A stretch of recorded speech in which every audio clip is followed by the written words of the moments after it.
लागलं ते असं लागलं नाही तर त्यांनी असं मारलं.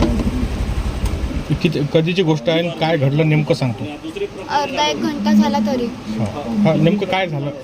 ते आतमध्ये मी अशी घरात चालली होती, ते मागून आले, पूर्ण तोंडाला बांधलं, तोंडाला बांधून इथं मारलं आणि इथं मारलं. किती जण होते ते. 2. तोंडाला बांधून. हो. घरी कोण कोण होतं तुझ्या. बहीण घरात होती, मामा बाथरूममध्ये होते. बस. ते मारून पळाले. हो. मी त्यांनी धक्का दिला आणि घरात गेली. घरात जाऊन मी पूर्ण लावून घेतले घरं आणि घर लावून ते चालले गेले. मग पोलीस स्टेशनला गेले तू.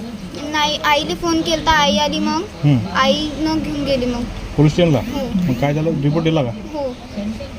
दर्यापूर शहरातील आनंदनगर परिसरात नुकत्याच घडलेल्या हत्याकांडामुळे आधीच तणावाखाली असताना अल्पवयीन मुलीवर चाकू हल्ल्याचा प्रयत्न झाल्याची माहिती सोशल मीडियावर वेगाने व्हायरल झाली आणि शहरात पुन्हा भीतीचे वातावरण निर्माण झाले. भर दुपारी तोंडाला रुमाल बांधलेल्या 2 युवकांनी मुलीवर हल्ला करण्याचा प्रयत्न केल्याची चर्चा सर्वत्र सुरू झाली होती. घटनेनंतर परिसरात मोठी खळबळ उडाली. नागरिकांमध्ये संतापाची लाट उसळली असून आनंदनगरमध्ये नेमकं चाललंय काय असा सवाल उपस्थित केला जात होता. नुकताच झालेल्या निगृण हत्याकांडाची भीती अद्याप कमी झालेली नसतानाच पुन्हा अशा प्रकारची माहिती समोर आल्याने महिला आणि पालकांमध्ये असुरक्षिततेची भावना वाढली होती. दरम्यान घटनेची माहिती मिळताच दर्यापूर पोलिसांनी तातडीने तपास सुरू केला.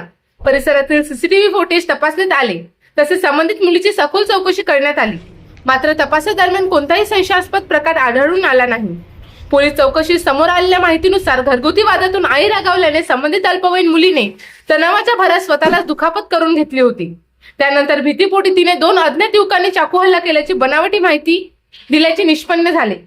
या अफवेमुळे शहरात काही काळ भीती आणि संभ्रमाचे वातावरण निर्माण झाले होते.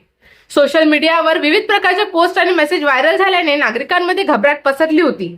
दर्यापूर पोलिसांनी नागरिकांना आवाहन केले आहे की कोणतीही माहिती सत्यता पडताळल्याशिवाय सोशल मीडियावर शेअर करू नये.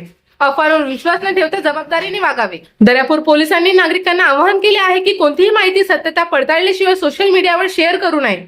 अफवांवर विश्वास न ठेवता जबाबदारीने वागावे असेही पोलिसांनी स्पष्ट केले आहे. मात्र या संपूर्ण प्रकारामुळे आनंदनगर परिसरातील तणावाची आणि नागरिकांमधील भीतीची भावना पुन्हा एकदा समोर आली आहे.